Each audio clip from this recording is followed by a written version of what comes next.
Welcome to the first in our series of political candidate forums in advance of the November 5th general election.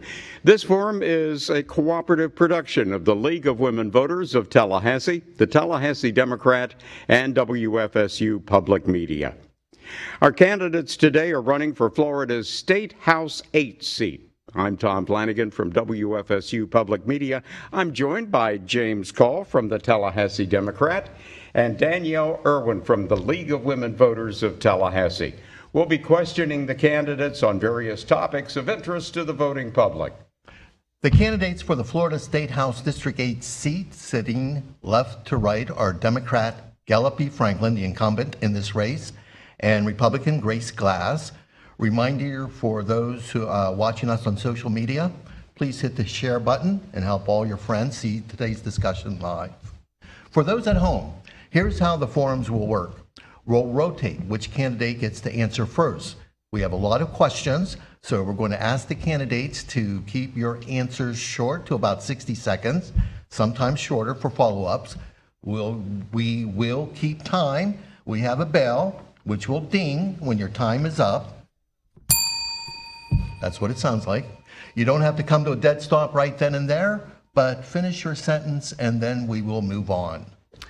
If you're watching live on Facebook and you have a question for the candidates, go ahead and type them in the comments and we'll get to as many of them as we can. Time is very limited, so you can improve your chances of your question getting asked if you keep it brief and polite, make it applicable to both candidates. Any questions before we begin? Then let's jump in with the first question. Mr. Franklin, we will start with you. Many say this may be the most important election of our lifetime. Their frame is national and international events, but our reference is closer to home.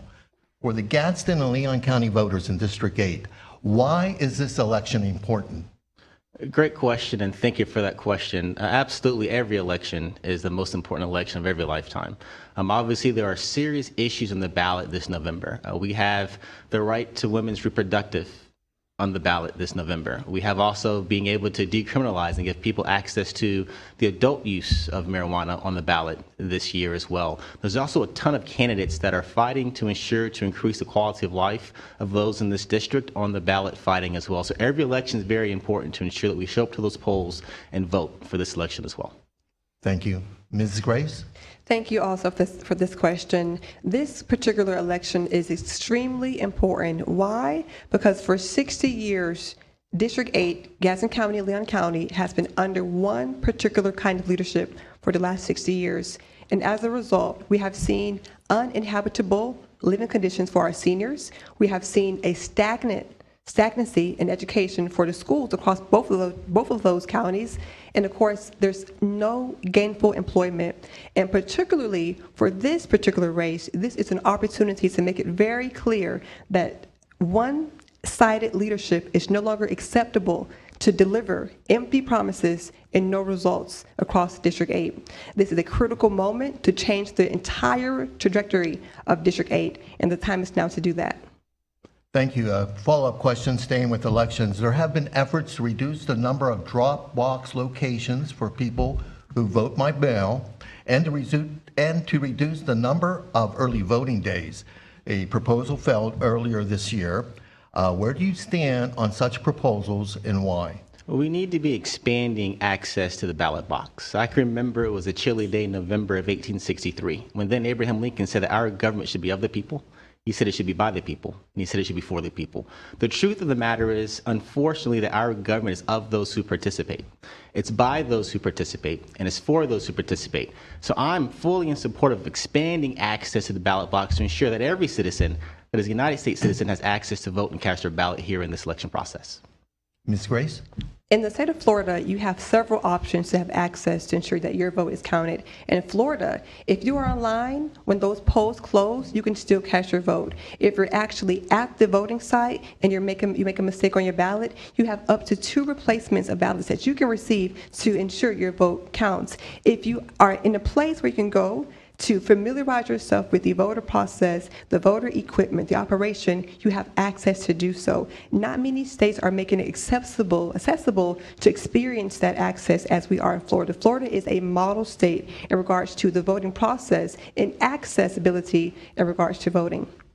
We recently, one more follow-up on elections. The recently created Florida Office of Election Crimes and Security has questioned voters who have signed constitutional initiatives for proposed constitutional amendments and is questioning the immigration status of approximately 140 registered voters out of electoral rolls of 13.2 million.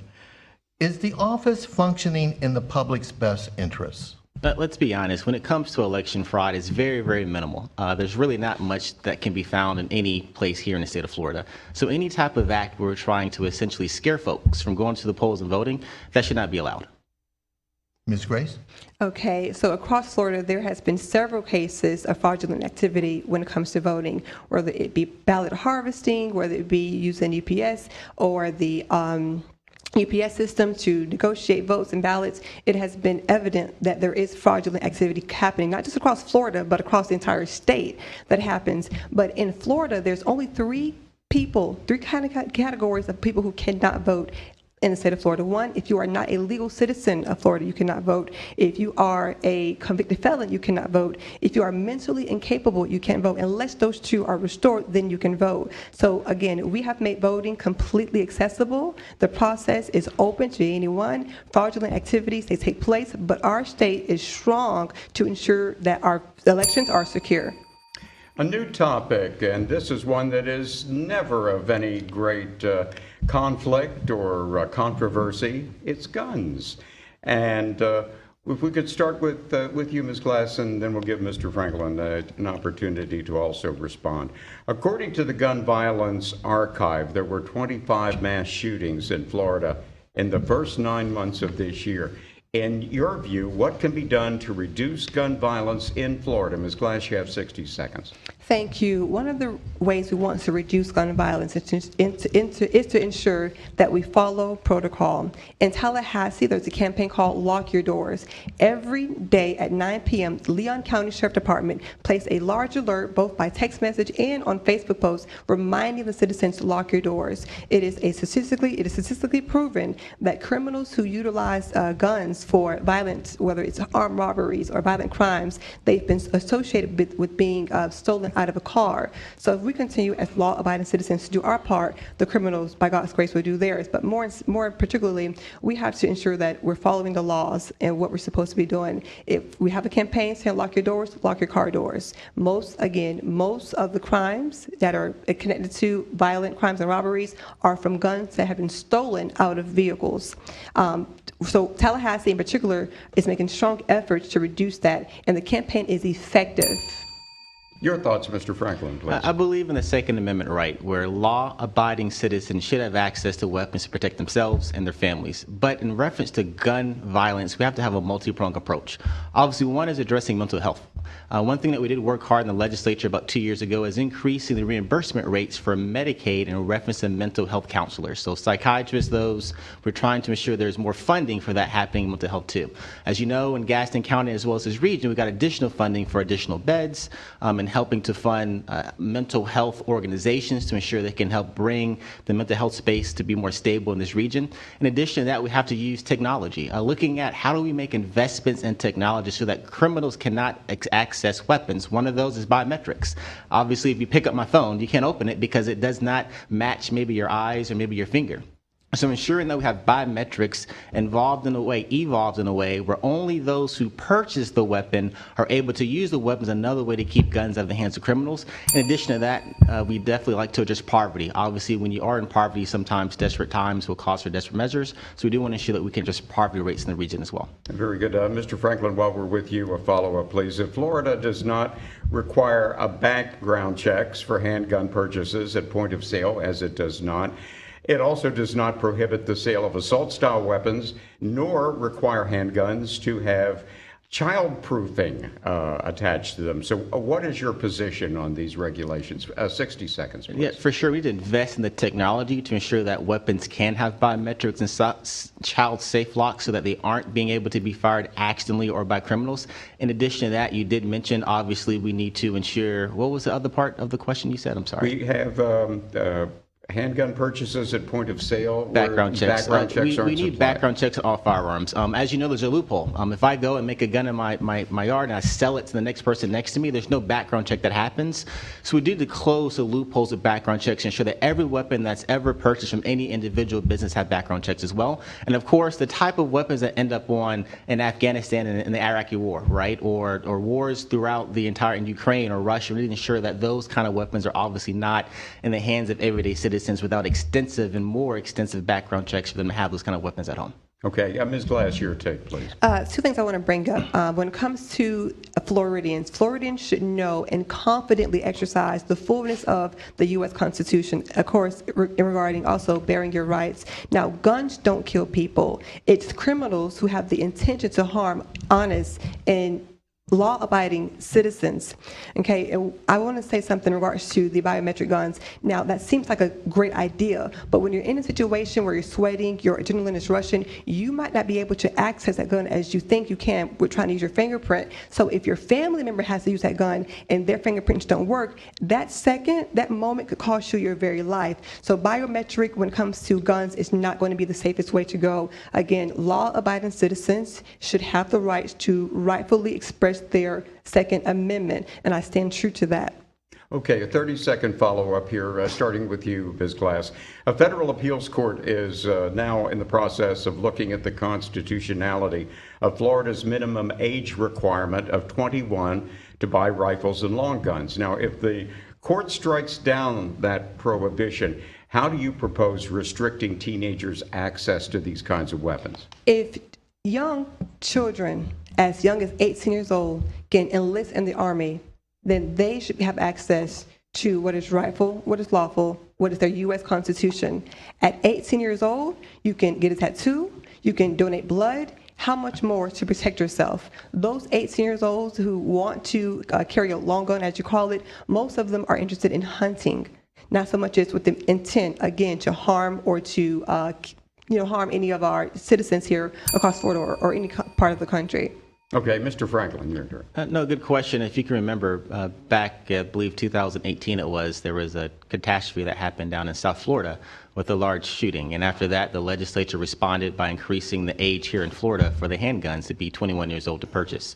Obviously, in last session before that, there's been a lot of debate around trying to lower that age. What you just mentioned would be something that would happen at the court levels. And obviously, if they deem something unconstitutional, they're the ones that interpret the law. And so what we can always do is continue to file laws and bills to try to ensure we can protect folks and make sure that people are of the correct age and the correct mental capacity to own handguns and long guns here in the state of Florida. One final follow-up, if we may, starting with you, Mr. Franklin. In Florida, college and university campuses are gun-free zones. Representative Randy Fine said that he would introduce legislation this coming session to repeal the gun-free designation, and that would allow people to carry concealed weapons on campus. How would you vote on such a proposal and why? 45 seconds. Yeah, I have not seen the legislation. I've just heard the idea of it. Based on the current idea, I do not support guns and weapons on campus by students that do go there. Of course, we do have police, university police, that do a great job and are well trained and to protect. And so I don't, in this moment, based on the comments you made, I don't support having guns on either university campuses or even school campuses K through 12. Thank you. Ms. Glass. I think resource officers do a great job at defending the students and the staff of universities. I believe that comment came from Randy Fine in regards to what was happening across universities across the country in regards to the protests happening on those campuses. So I understand there needs to be protection for the students who are experiencing being locked down in the library or not being able to get to their cars or to their dormitories. So I understand the need for protection and defense. I don't know if I'll go that far to say that students can carry their own guns on campus, but I will indeed say that security is doing their job and it needs to be enforced. I would say more security on college campuses, especially during high intensity and conversations and debates and the protests and everything. In times of that, there should absolutely be enforced security. Well, that question segues nicely to our next topic, which is education. And Mr. Franklin, we're going to begin with you. The Florida Constitution requires the state to establish a high-quality system of free public schools that allows students to obtain a high-quality education. Yet the National Assessment of Education Progress shows students continue to struggle. Is Florida public education adequately funded to meet the constitutional mandate of high quality? You have 60 seconds to answer. Great question. Thank you for that question. I truly believe that education is the cornerstone to social mobility. And as you know, within my district here, with the Title I schools, such as NIMS and Pineview, as well as Gaston County High Schools, have seen gains over the last few years here in this area. And so I do not believe we are funding public education enough. I believe we need another $2.5 billion per year over the next 5 years. We are losing teachers, veteran teachers, to just Georgia, right down the street, right? As you know, Georgia's maybe 40 minutes from this place we are today. And that's because their starting salaries are much more than what we have. And so we have to do a better job at investing in public education to ensure that every child, no matter where they are, what neighborhood they live in, can definitely have a great access to education, help them with their social mobility. Great question. Thank you for that question. Thank you. Ms. Glass, same question. In the recently passed state budget, focusing on Florida's future, the governor allocated record funding for a greater quality education. Florida is the #1 for education. Right now, in our county, District 8 of Gaston County and Leon County, we are failing on a national level. And we have always been, again, in the beginning I said we had a stagnant education journey, and we still do to this very day. Now, what the governor has done with the funding, if you are a failing school, you have a chance to convert to become a charter school without paying any rental fee for your chosen facility or paying any administrative fee. So there is so many avenues to instill quality education. Again, for our district in particular, education has not been a priority. It has been overlooked for 60 years, and if we continue to vote the same way, it's going to be looked another 2 years, another 4 years, once more. Again, this particular budget from 2024 to 2025, focusing on Florida's future, we allocated record-breaking funding for our education. Well, Ms. Glass, we're going to stick with you for the follow-up on this topic. Florida allocated about $2 billion this year for family empowerment scholarships, known as school vouchers for private schools. This money funds a program that competes with public schools for tax dollars.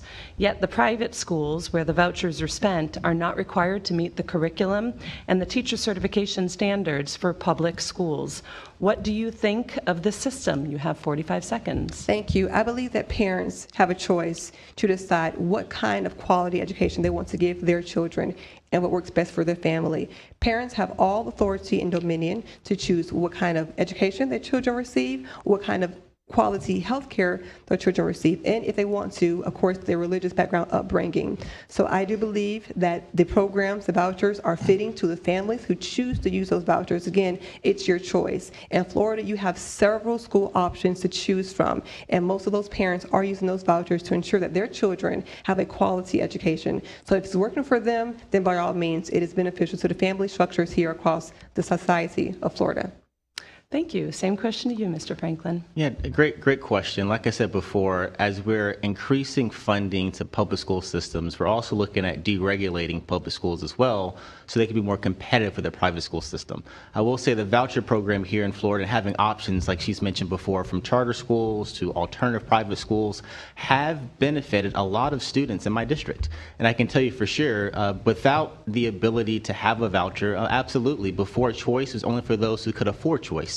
I'm not a full supporter of obviously the universal vouchers when you start talking about people who are super wealthy and billionaires having access to it, but I do fully support vouchers in a limited way when it comes to those who can afford it and someone who obviously don't have the means. Maybe mom works for Publix overnight, dad might work for the state, and private school is expensive. How do you have access to that? So what we have to do is stop pitting them against each other and ensure that we're fully funding public schools and paying teachers well as giving people options to do what's well for their families too.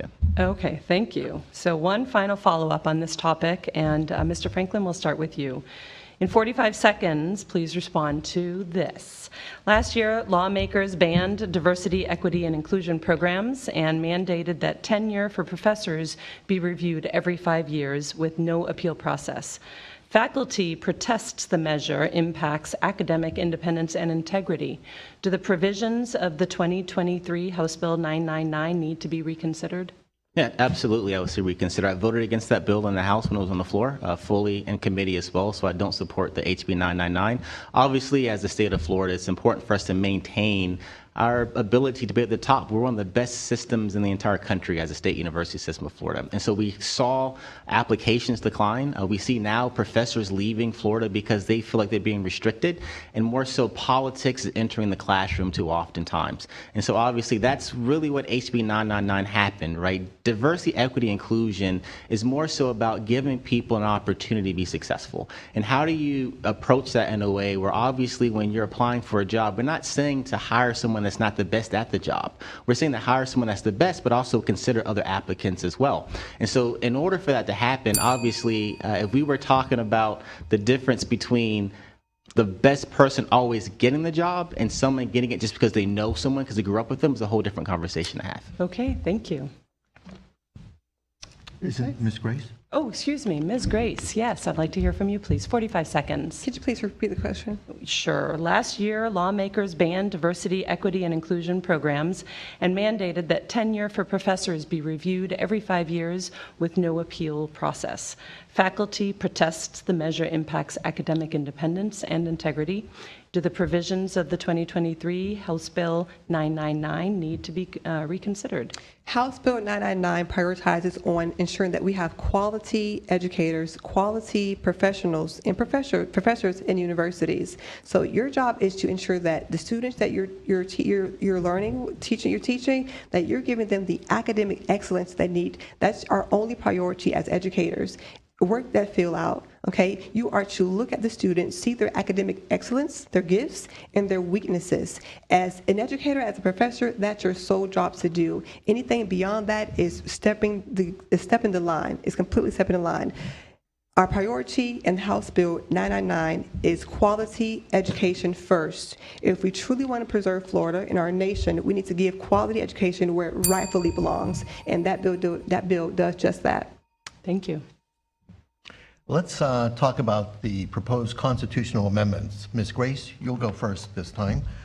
New York Times poll this week finds that the proposed amendment to limit government interference with abortion is falling short of the needed 60% of the vote to be implemented. Where do you stand on Amendment 4? Do you support the proposal? And what role should the legislature take if the amendment passes or fails? All of us have one creator, okay? All of us were created by God. Amendment 4 does not define viability. It does not define healthcare providers. It does not give you permission to even give your child consent to have an abortion. Out of all the medical procedures across that's even possible, this one particular amendment is giving access for minors to have an abortion without their parents' consent. That's going a bit far, too far, if you ask me. My stance on that is, as Floridians, we are a pro-family state. Beyond just tax-free baby items, even our adoption regulations have shifted within the summer. Now, any person who wants to adopt, if you are a healthcare practitioner, a tax collector, a state employee, there's an incentive, a financial incentive. You can receive up to $10,000 to $25,000 if you were to receive a child that was difficult to place in a home. So Florida is a pro-family state. I support that, and will continue to support Florida being a pro-family state. Thank you. Mr. Franklin? A good question. This past session in 2023, when the 6-week ban passed, I debated against it on the floor, voted against it as well. Florida, we've gone too far when it comes to the abortion ban. Right now, 6 weeks. 6 weeks is the limit in order to be able to have an abortion. When it comes to the amendment on the ballot, I am going to vote for it. And obviously, to your point, after that, we can set up definitions and to ensure that abortions are happening in a safe way. I believe that that's between a woman, her doctor, and her God. And government has no role within that space when it comes to the abortion place. Mr. Franklin, let's stay with you with Amendment 3. What are your thoughts on the recreational marijuana amendment? Will you be voting for it? Why or why not? Great question. I'm going to be voting for Amendment 3, which is the adult use of marijuana. As you know, since the mid-90s, at one point in time, marijuana was criminalized in a way that put a lot of people behind bars who really weren't violent criminals. And so this is a step towards decriminalization of marijuana. Obviously, I've never smoked it. I don't smoke marijuana. I'm not a participant in that in any type of way. But I do support people having access to drugs that actually aren't laced with fentanyl. Obviously, as you know, there's a lot of folks who are now getting marijuana that could be laced with fentanyl that's also killing them too. So this is a way to bring regulatory oversight to that space to ensure that no one can pass away from those kind of situations. Ms. Grace? Thank you. Now, medical marijuana has the bipartisan support of both Democrats and Republicans. But 4 years ago, in 2020, the Florida Sheriff Association found that 25% of drivers involved in fatal car accidents all came out to be positive for marijuana in their system. Marijuana, the use of it, would not be a benefit to the society of Florida. And furthermore, in Amendment 3, that particular amendment is only going to benefit those large producers of marijuana. True Leaf and Curaleaf is not going to profit Florida as a whole, as most individuals think. Most individuals think that, oh, I can now grow it in my backyard. That is not going to be the case. Amendment 3 passing will be a detriment to Florida. Thank you. I got one more follow-up on the constitutional amendment, and we'll stay with you, Ms. Grace. And it's about the state of Florida's involvement in the discussions or the debate with Amendment 3 and Amendment 4. What do you think of the governor's role in fighting these amendments and marshaling state agencies against them? The governor's stance has been supportive. Again, Florida is a pro-family state. If it's going to profit the family for their success, for stability, economically, educationally, intellectually, then we're going to go forward. Florida's families are meant to be healthy, happy, and helpful to the society. So the governor's stance, his leadership has been strong on Amendment 3 and 4, and I'm in line with him in regards to those both, and he's doing a great job to ensure that we have what we need to address those concerns as they arise. Mr. Franklin? As public servants, we get elected to serve the people of the state of Florida. And obviously, we can always have our personal opinions when we are sending items like these to the ballot box, where everyday folks get to go and decide on their own what they would like or not see in their state. If I were governor of Florida, I would not use resources nor agencies to try to push my personal agenda. I think educating the public is important, making sure that in the political process you can raise dollars and raise funds like you do for a campaign and educate folks on what's happening, but using agencies to bully or scare folks into what your personal beliefs are, I would not do if I were the governor of Florida. Thank you. We're going to shift our discussion outside, hypothetically. We recently learned of plans to open state parks to more recreational ventures, such as golf courses and resort-style accommodations. What do you think of further development in state parks to offer more recreational opportunities? In 60 seconds, Mr. Franklin, we'll start with you. A great question. As you know, recently there was a department or agency that was trying to explore whether or not to have a few golf courses opening up on reserved parks here in the state of Florida. As you know, we need to make sure that we have preservation, and we do have parks that are going to, of course, preserve nature. I'm not in support at this moment in time. Haven't seen the plans, but I'm not in support of changing any of the fabric when it comes to the state parks here in the state of Florida. Ms. Glass. I align with Representative Franklin on that one. Right now, we need to continue to preserve our land. We enjoy it. We have tourists come here because of the sake of our state parks. We enjoy it as Floridians. Our tourists enjoy it. Our visitors enjoy it. We should make sure that we keep it in place, and that shouldn't be infringed upon. We have wildlife out there. We enjoy our fishing, our hunting. We enjoy our resorts, and we should keep it as an enjoyment to Floridians and our visitors. Great, thank you.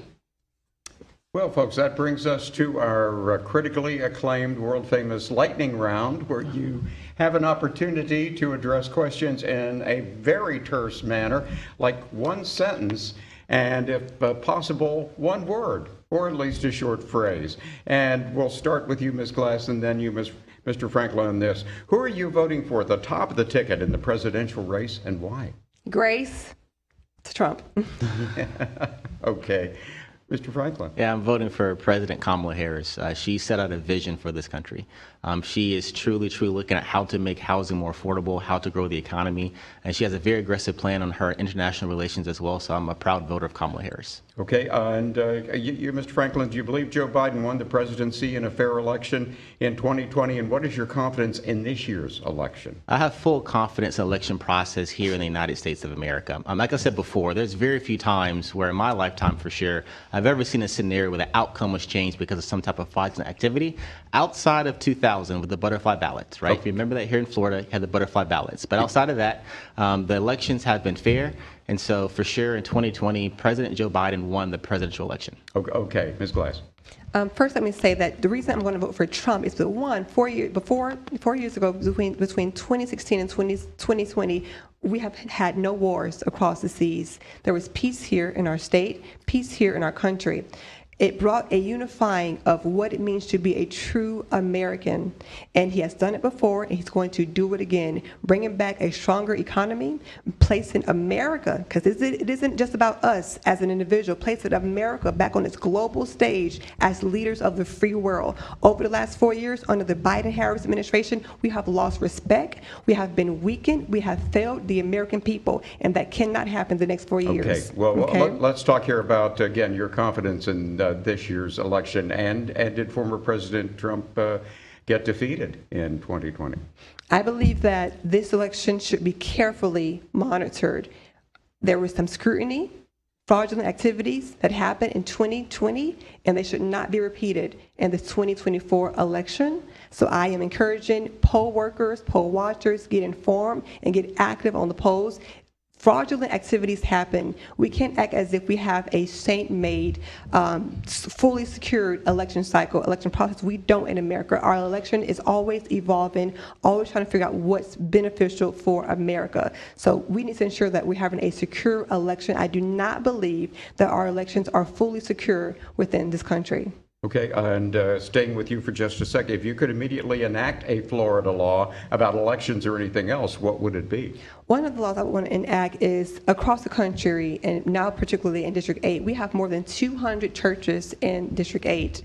And across our country, we have seen active shooters running into churches. I am a strong component of faith. There are several faith communities across District 8 that need to be protected. Their pastors, rabbis, synagogue, churches, religious leaders are not defended enough, and not many politicians are speaking up for their defense. One of the laws I want to enact is to ensure that religious leaders, their congregants, are safe to worship in peace on Sunday mornings. All right, Mr. Franklin. I think your question was around an election law, correct? Well, it could be election, Anything. it could be anything Okay. else, and that was Yes. fine. So when you talked about an election law, I truly believe we need to expand access to the ballot box. As a kid, I always wondered, if I was born here and a U.S. citizen, why do I have to register to vote? There should be a database that knows if I was a criminal at some point in time. There should be a database that tells you what your age is and if you're eligible to vote, right? And so I believe that we should do all the things we can do to expand the ability to vote. I also wonder why elections are on Tuesday. Obviously, hardworking folks, it's hard to get off on a Tuesday. And so then, yeah, we do have voting that happens, early voting, that might be just 1 week, right? Sometimes two. And so I do believe we need to expand access to the ballot boxes. In my opinion, for our democracy to work, we have to make sure as many people as possible are involved and engaged in the process. Okay, and conversely, Mr. Franklin, is there a Florida law that you would vote to invalidate? Right off the top of your head. Yeah, for sure. The abortion ban at 6 weeks, before that it was at 15. So if I could just invalidate the 6-week ban, would absolutely do that tomorrow. Okay, Ms. Glass, what would you invalidate if you could? I would invalidate the law in regards to what could possibly become a reality coming up this election cycle with Amendment 4 passing. I'm ready to fight against that particular bill if it was to pass.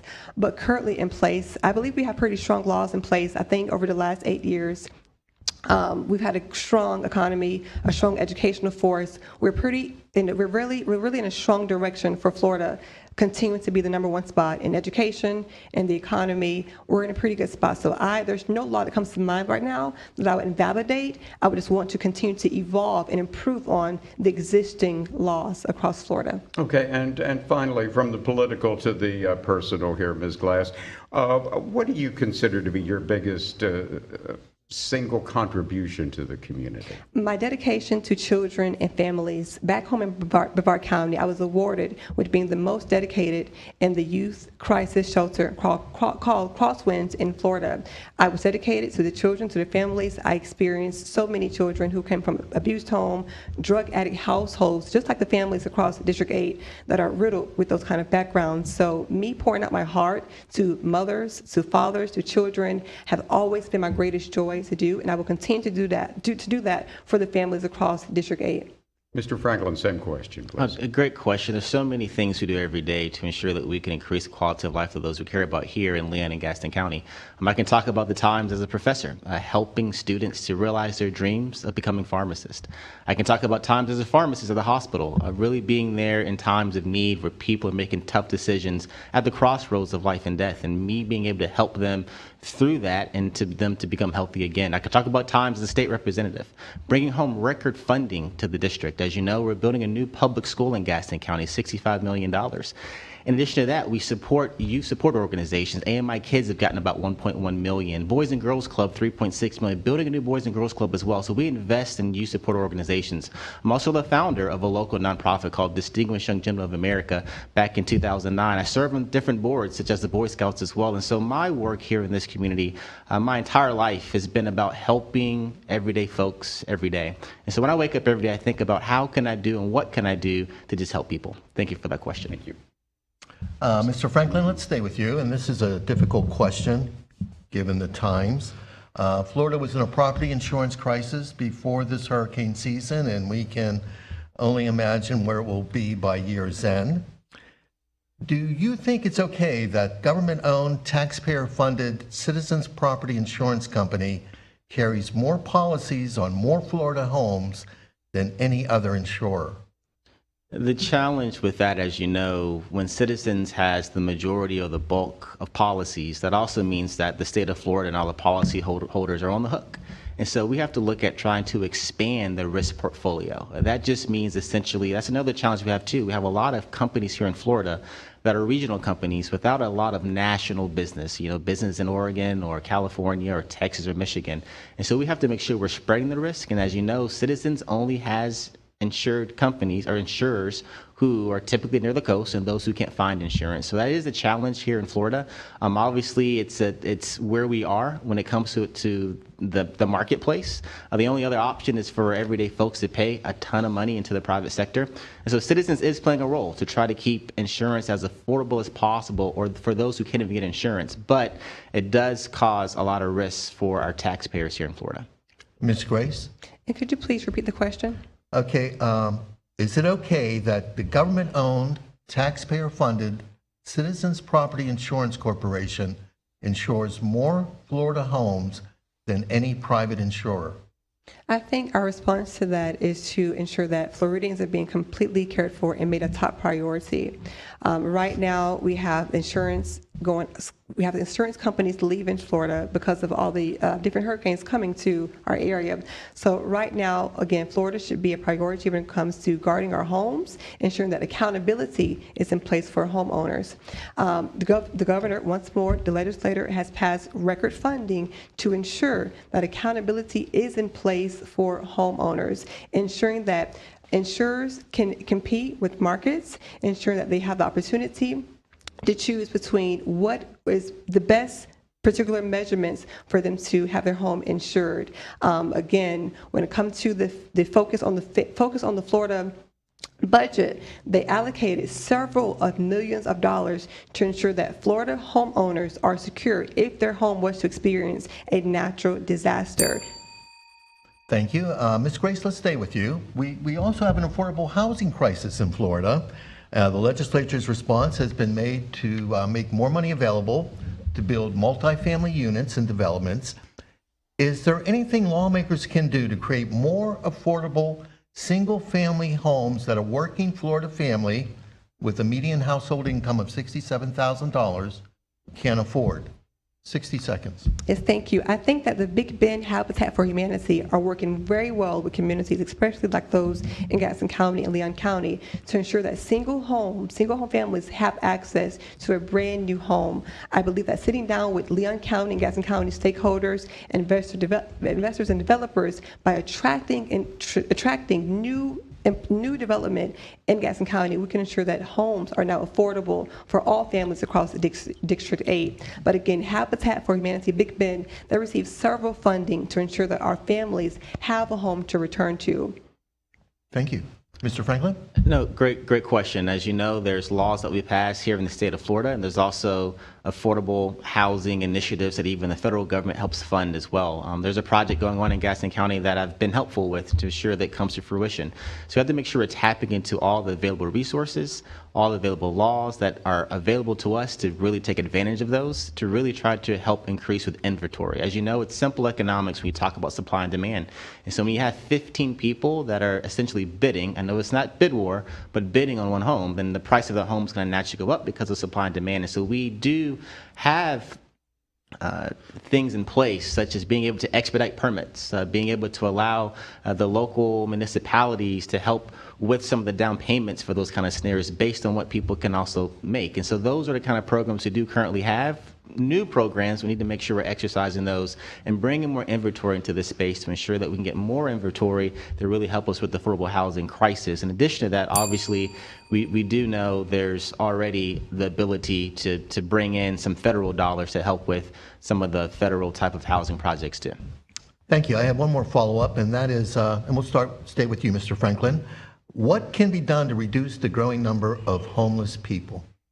That's a great question. For sure, mental health is typically at the cornerstone of homelessness. Oftentimes, people end up having really, really difficult moments and times that then they almost sometimes maybe somewhat give up on working or are not as excited about moving forward in life. And so we have to have a very aggressive mental health approach. As you know, mental health services are expensive. There's no insurance company, including Medicaid, Medicare, or the private sector, that reimbursed for mental health at the levels that they would need to be reimbursed. And so typically when hospitals and clinics get involved in mental health services, it's a cost to the bottom line.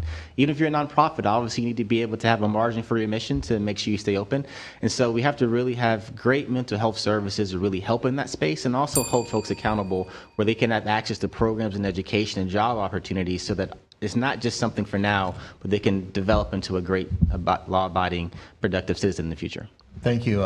Ms. Grace, how do we reduce the growing number of homeless people? Thank you. Both of my parents were drug addicts. So mental health isn't the only way that many people become homeless. It is also a result because of drug addiction. My parents actually met at a rehab center. My father was the owner, and my mother came in to be his secretary, and then they conceived me out of the deal. But I'm not a drug child, but I came out of the deal. So the homeless crisis needs to be approached with providing in and outside patient services for the population. In California, the way that particular crisis is still happening there, but there's the city, San Francisco, their target for homelessness was to ensure cities had the resources to develop a particular facility to give services to those struggling on the streets, whether it be to find employment, a job, learn skills, something to get them off of the streets and into a home. But first, giving them the resources to be clean. You have to first meet and address the symptom of why they became homeless. It's one part mental health, the other part is substance abuse, and part of it is just insanity. So knowing exactly what to target, the root cause of homelessness, is the first step to ensuring that homelessness is reduced here across Florida. Thank you. Folks, if we could, let's stay on the home front. District 8, of course, being home to the poorest zip code in the state, and the district's poverty level is nearly double the state average, while the median income is about a third less than the state average. So how does the government create jobs and bring economic development to District 8 specifically. 60 seconds. Ms. Glass, let's start with you. Thank you for the question. And once more, District 8 has been under Democratic rule for nearly 60 years. We have received record funding, several millions of dollars over the years, with not a difference being made. Schools have been built, programs have been put in place, but a difference has not been made to say that they're going in the right direction. One of my ideas for District 8 is to implement the Tax Cuts and Jobs Act of 2017, to sit down with Gaston County stakeholders and again develop a compelling, clear, and concise plan on how we can get chains of employment back into Gaston County and Leon County. And Gaston County in particular, 2 centuries ago this year, it used to be the envy of the nation, the envy of the state. Gaston County has been depleted, several homes, again, uninhabitable, no gainful employment. So I believe that first prioritizing a concise, clear plan that is possible by sitting down with our stakeholders. Opportunity zones are available across District 8. There's one now in Gaston County. We need to bring forth more opportunity zones across District 8. Thank you. Mr. Franklin. Good question. Thank you for that question. Obviously, economic development's at the cornerstone of that. And education is really important about that as well, because when companies come to your area, your district, they want to make sure there's a talent pipeline of highly skilled and quality individuals that are well educated. And so obviously, when you start thinking about career and technical education is really where the passion should lie. Obviously, there's some times where we don't have enough of the career technical education happening in a space where people can go and get gainfully employed, whether it be in welding or HVAC, and being able to even start a plumbing company. In addition to that, obviously, we have to make sure that we look at how do we keep money in people's pockets. Obviously, sometimes it's hard to go work for minimum wage, and you get your check, and it's almost a third already gone because of the taxes. And so what I want to try to implement at some point in time is like a working people tax credit, where if you're working 2 and 3 jobs, the only tax I think you should pay is on that first full-time job. But that second and third job, you should be able to walk home and be able to get some type of tax credit back to say, hey, you're working so hard, it's ensure that you can keep some of those dollars in your pocket. So economic development, diversifying our economy, going and bringing in companies, obviously making sure you have an educated workforce, and then also looking at how do we ensure people can keep taxes in their pocket when they're working families. Thank you, sir. And we'll stick with you for another 30 seconds if we might. Florida is a diverse state, of course, very wealthy in some sections, very poor in others. And what skills would you identify that you possess that would enable you to successfully bring diverse groups together and be an effective advocate for District 8? Yeah, thank you so much. That's what we've done the last 2 years. We brought together so many different stakeholders from different sides of the aisle, Republicans and Democrats, to get bills passed and to bring money home. We have a very diverse background from healthcare space, business, also have an MBA. Obviously, I'm also an educator, and I also do real estate investments my own self, too, between here and Jacksonville. And so those different experiences in life, growing up doing karate or gymnastics, playing the violin, at one point I was a gymnast as well. And so I can say for sure, when I was able to get bills passed that I sponsored, such as increasing access to health care, it really, really benefited us to be able to bring folks together to move the needle forward. Very fine. Ms. Glass. For several years, I have been a part of international ministries, and here locally, I've been a part of Sister City Beth Shemesh in regards to Israel. So for years, I've always communicated with people outside of my race and outside of my sector of industry and work. So it's a matter of communication. It's a matter of coming together for one common cause that brings us together to move the people forward. So a diversity workforce is encouraged. I've done it for many times. I even call myself a specialist in international relations and communication. So having one goal in mind and everybody understanding that plan is open to diversity across the board. One final question for both of you, if we might hear 45 seconds for it. What bills would you like to file for the 2025 legislative session that would specifically benefit the district? Ms. Glass? Again, my number one bill I would like to do is to ensure first that the churches across District 8 are secure, because faith for most of these communities are all they have. They don't have gainful employment. They don't have a quality education. As much as we have said it's going to come or we're aiming towards it, it's not presently there. To ensure their pastors, their congregations are safe and that they can worship in peace is my top priority. There's so many other things that will come into place. I've spoke to many voters who express their same issues and same concerns in regards to violence, jobs, and education. And with me, it's coming. But their greatest hope is holding on to their faith. I have seen the streets of Chattahoochee, Havana, Greensboro. The people are hurting, and their only hope, again, is their faith. They trust their pastors. So if their pastors are feeling secure and safe, and they are feeling safe, their expression of worship is priority, and all things else begin to align from there. Okay, Mr. Franklin, what are you putting in the hopper? Yeah, mine's an economic development bill that creates these investment zones where you can use local taxes to try to create incentives to bring companies into the district. And so obviously you can create incentives such as not making them pay property taxes, create incentives by helping to apply some dollars towards the manufacturing plant they might want to bring to the area.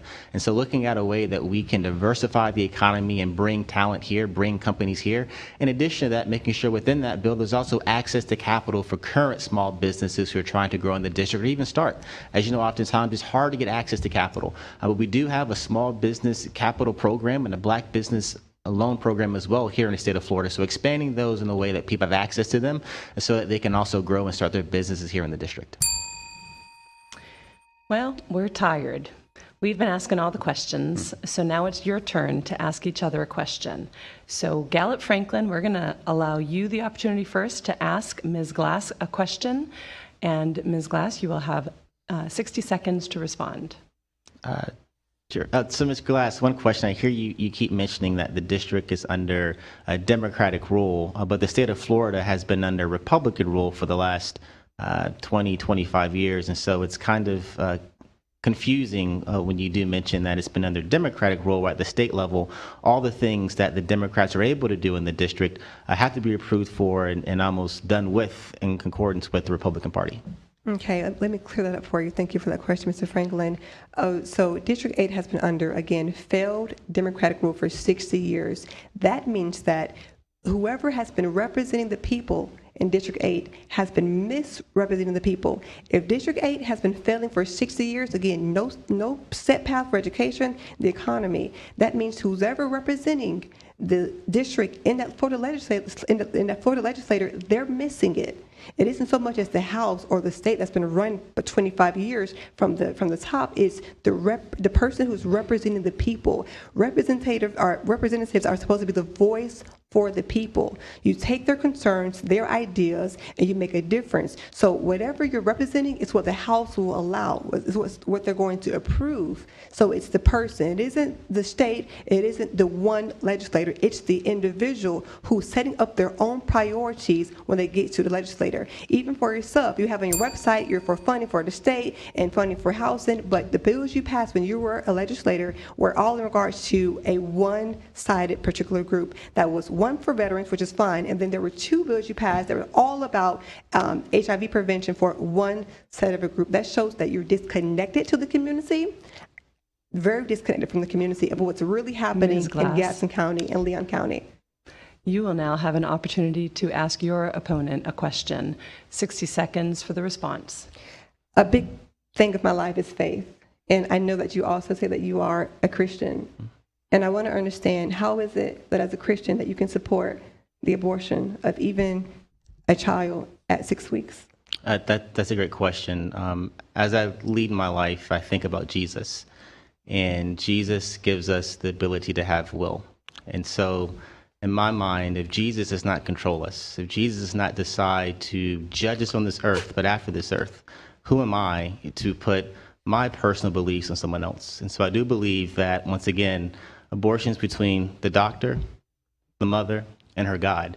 And I don't believe that government plays a role in mandating what a woman should do with her body. Now, I don't support at all late-term abortion. So you're talking about abortions at 7, 8 months. I'm not there at all. But when it comes to 7 weeks, 8 weeks, and 9 weeks, 10 weeks, 11, I can keep going. I absolutely do. And it's my belief, just as Jesus has done and given me the ability to make decisions with free will, I actually model myself after him because he's also my hero. Thank you for that question. Let me just allow a reminder to us all today. John 10:10, and this is the words of Jesus. The thief comes to kill, steal, and to destroy, but I, Jesus, have come to give life and to give life abundantly. With that rebuttal, I think we owe Mr. Gallop, Mr. Franklin, an opportunity to respond. Yeah, absolutely. And I'm going to respond to the question I asked her to keep it fair. So in the last 60 years, I've represented District 8 for the last 2. We brought home record funding for infrastructure, youth support programs, public education, and we also have healthcare bills we passed. We had a bill that expanded Medicaid in a way that now APRNs and nurse practitioners are able to order home health services from Medicaid patients. We also help those who are permanently injured, those who served our countries and veterans to keep money in their pocket from property taxes. And so we worked very hard these last 2 years to do a whole lot. And so within that, I understand my opponent claims, I guess the last 60 years have been a challenge or struggle, but I can say for sure, the 2 years that I served in a dominated Republican environment, I've been successful to bring people together to get things done. Folks, that being said, let's give everyone 1 minute to have a closing statement that encapsulates your campaign and certainly your aspiration for the State House of Representatives, starting with you, Mr. Franklin. Thank you so much for that. The last 2 years, I want to say for sure, thanks District 8 for your confidence in me to serve as your state representative. And every day that I went into the Capitol, I woke up every single day thinking about how to increase the quality of life of District 8 and those that I love in the neighborhoods that I live in. And for sure, that's what we've done. We've gotten tons of bills passed in the healthcare space. We've helped keep money in people's pockets who are permanently injured or disabled during their times here serving the country overseas. In addition to that, we have been advocates for state employees. As you know, the last 2 years, we've had great state employee increases. We've now also expanded the retirement for state employees, where now it's 96 months for the DROP program, an additional 1%, now 4% during that time. In addition to that, we've been advocates for higher education. We served on a higher education appropriations committee. The last 2 years, now Florida A&M University has an additional $21 million per year to help with operational enhancement improvements. We're going to be building a new ROTC building at FAMU's campus. We've also been advocating hard for the FAMU College of Engineering. So if you give us the opportunity to continue this work that we've built on the last 2 years, we won't let you down. Thank you and God bless. Thank you, Gallop Franklin, and Grace Glass, you get the last word. District 8, for far too long, you have accepted failed promises that delivered no results. I know that you are hurting. I have seen many of you across several streets across Gaston County. You are hurting and tired of being ignored. It's time for you to vote grace for a new beginning, ensuring that you are the top priority, that we are truly representing you. We are your servants. I have sacrificed my life. I've dedicated my life to service in several communities, both here locally and serving ministry internationally. My dedication goes out to you. I don't come from a silver spoon background. My parents were just like your parents, impoverished, drug addicts. I come from a large family. I understand the struggles. I understand economic struggles, educational struggles. I have broken through by the grace of God. I'm asking you to give me a chance. Give me a chance to bring forth common sense legislation, a difference to District 8. It's time for a new beginning. Let's make it happen. Thanks to the candidates and to our audience for joining the League of Women Voters of Tallahassee, WFSU, and the Tallahassee Democrat for the program. You can find a replay of the forum on our YouTube pages on Tallahassee.com and WFSU.org. The recorded broadcast will be Monday, October 14th at 11 a.m. on WFSU 88.9 FM. Please tell your friends. And remember, early voting for the general election begins October 21 and ends November 3rd. Election day takes place on November 5. And if you have any questions for any of our upcoming forums, please email us at news@tallahassee.com and look for our special election section of the Tallahassee Democrat with interviews with all the candidates on the ballot. Will be printed and inserted in the Sunday, October 13th edition. On behalf of the League of Women Voters, WFSU Public Media, and the Tallahassee Democrat, I'm James Call. Have a great day.